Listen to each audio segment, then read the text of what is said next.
I've arrived at Birmingham University in the central courtyard. Behind me is a great hall where the debate's going to take place. Here you can see there's a lot of students have gathered and a whole load of press vans from every major news agency in England.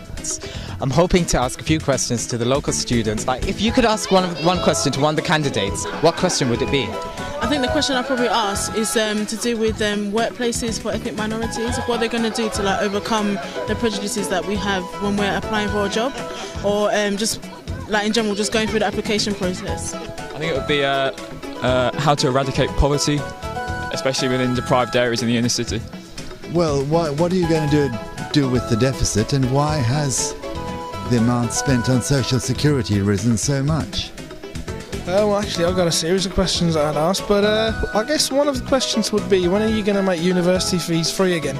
The question I would ask is that with the Brown Review overlooking the tuition fees coming up in the next couple of weeks, coincidentally after the general election, I would ask them, if the Brown Review comes back and says, we recommend that universities lift the cap of £3,000 to anything which university wants to charge, will they or will they not?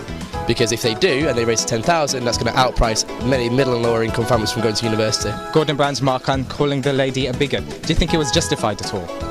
I'm not even going to comment on it, if I'm quite honest with you, because I think that what Gordon Brown does in his personal life and what he says personally, yeah, it might not be the correct thing to do, but it's his personal remarks, and although I'm not a Labour Party supporter, I don't think it's right for the Labour Party, the Conservative Party or the Liberal Democrats to comment on something which was said, which realistically we would have never known about. Oh, it's wrong, but I'm not going to comment on it. It's forgivable. Obviously it's not acceptable, but it's forgivable, because at the end of the day, what other things are Nick Clegg and David Cameron saying when the microphone's not on? Do you know what I mean? So I think it's just the media just trying to exaggerate things, really. That's what I think. Well, I believe that the lady was perfectly correct. The immigration issue has been avoided, and the issue of benefits has been avoided as well.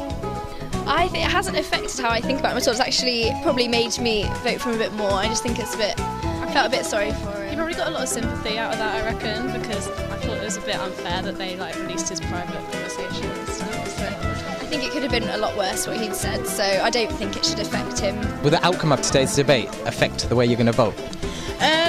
Not particularly, because I am quite a staunch Labour supporter, but obviously if one of them does come with something quite substantial, then obviously I will have an open mind and take into consideration what they're doing, because for a few weeks I've been trying to go between Labour and Liberal Democrats, but I recently just made my mind up that I think Labour for the next 4 years at least anyway.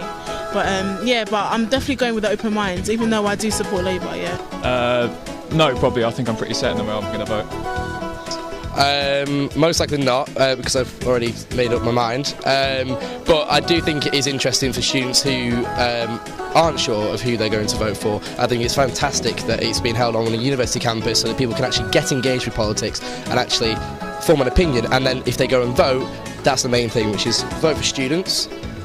Which I think is vitally important to this election. Yes, definitely. I've been following the debates quite closely, and of course, depending on who comes out on top today, will influence which way I vote. Yeah, definitely.